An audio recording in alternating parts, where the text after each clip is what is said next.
Juste derrière moi, c'est la nouvelle Honda CB1000 Hornet SP.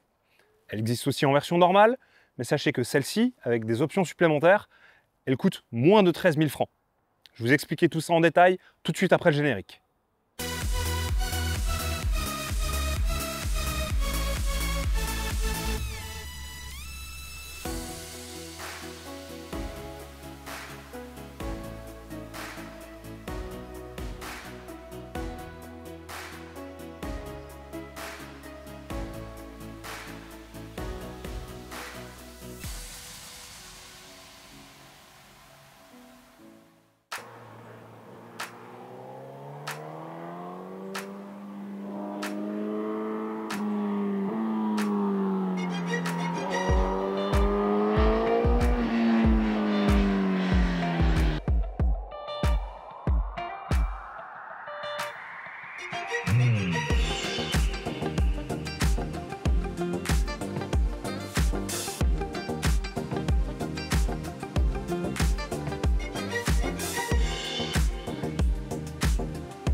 Ce nouveau Roadster de grosse cylindrée, c'est un modèle très important pour Honda parce qu'ils sont présents sur ce marché depuis de nombreuses années.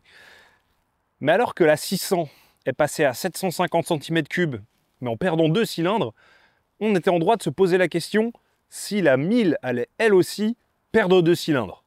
Il se trouve que non, ce n'était même pas une option, ils n'ont jamais envisagé de faire un Roadster 1000 avec le moteur de l'Africa Twin.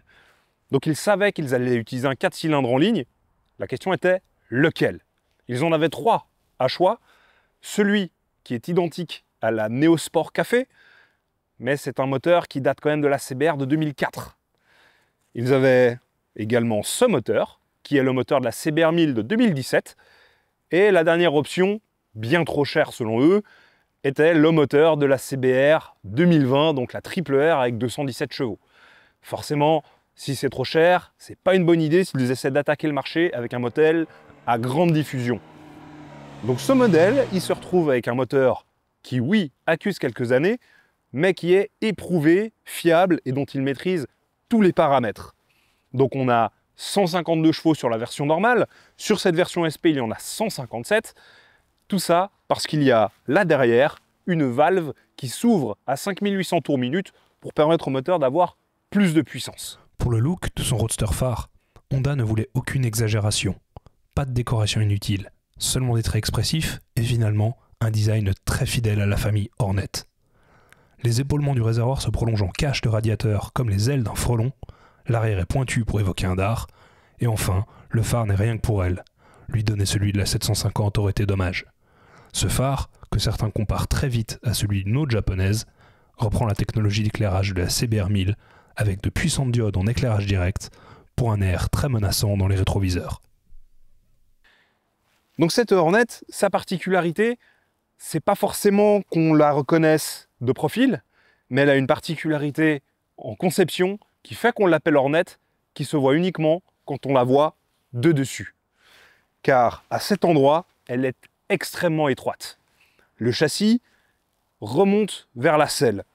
Tout est vraiment fin et très facile pour l'entrejambe. Et ensuite, ça s'écarte très légèrement pour faire place au repose-pied, proche de la moto, suffisamment haut, et pour avoir une position la plus facile à prendre en main pour cette moto. Donc ce nouveau châssis, il est entièrement en acier tubulaire, soudé. Vous le voyez sur les images, la boucle arrière est également soudée parce qu'elle aussi est en acier. Et c'était moins cher de faire ainsi. L'autre particularité de ce châssis en acier tubulaire, c'est qu'il abandonne la conception simple poutre qui était dans la Neosport Café.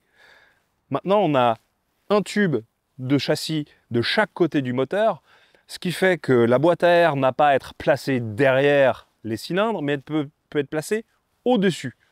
Et dans cette configuration-là, il y a une admission d'air qui est juste sous la tête du pilote, qui fait que la moto fait un bruit très satisfaisant. Et la version SP, d'autant plus. Les deux sonnent très bien. Donc cette boîte à air qui est placée à cet endroit permet à l'air de tomber verticalement dans le moteur pour gaver d'air le moteur et développer suffisamment de puissance. Mais lorsqu'on a un 4 cylindres de ce genre, on se demande souvent, ne va-t-il pas être creux?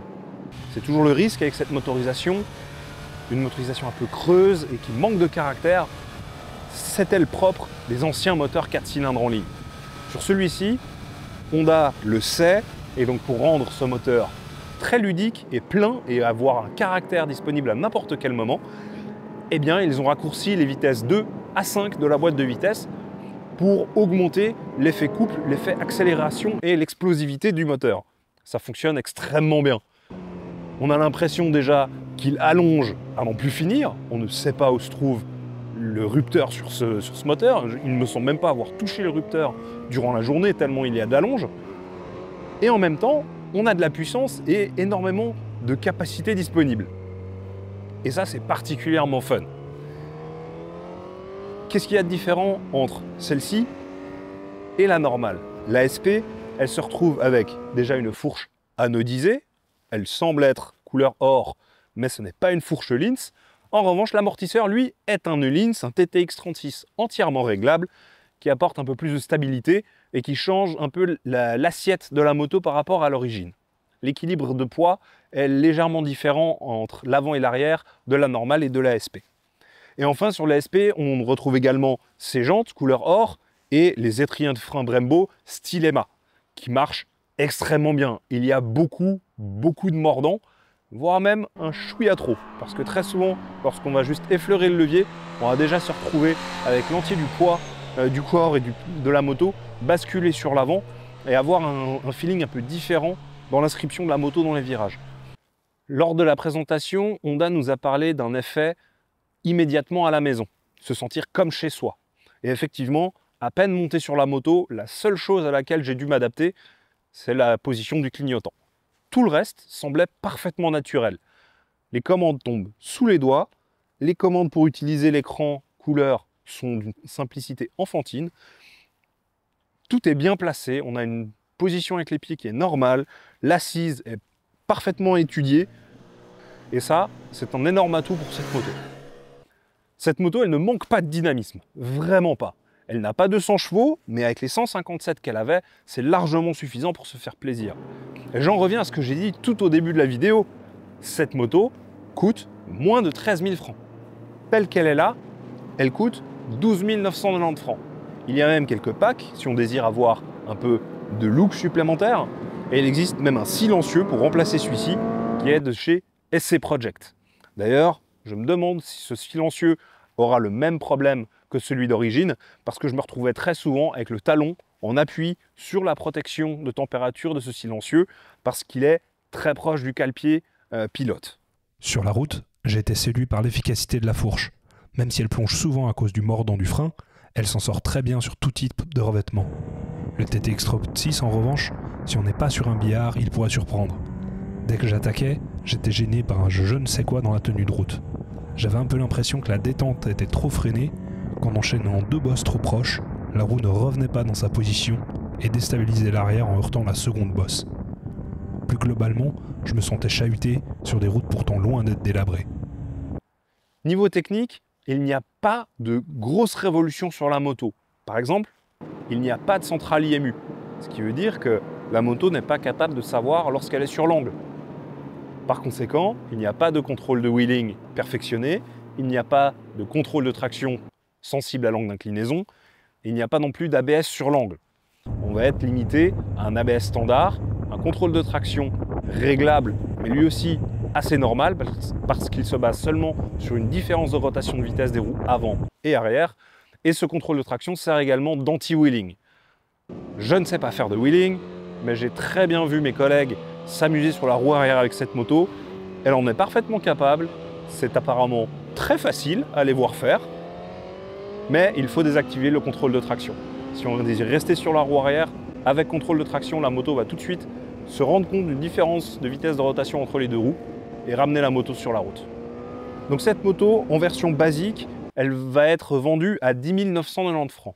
En revanche, si vous choisissez celle-ci, elle est 12 990 francs. Cette couleur noire est exclusive à la SP. Il y a une couleur gris, blanc ou rouge pour la version normale. Celles-ci débarqueront tout bientôt dans le réseau Honda, vous pourrez aller les essayer et les découvrir chez vos revendeurs. Je vous remercie d'avoir regardé cette vidéo jusqu'ici. Je vous invite à aimer la vidéo, à vous abonner à cette chaîne aussi pour être au courant lorsque nous publions de nouveaux contenus. Il y a aussi notre Instagram sur lequel vous pouvez interagir avec nous, nous poser des questions lorsqu'on est en essai. Et enfin, il reste le lien dans la description pour vous rendre sur le site acidmoto.ch sur lequel vous retrouvez un essai écrit plus complet de la moto dont je viens de vous parler. À bientôt sur la chaîne pour de nouveaux essais en saison 2025.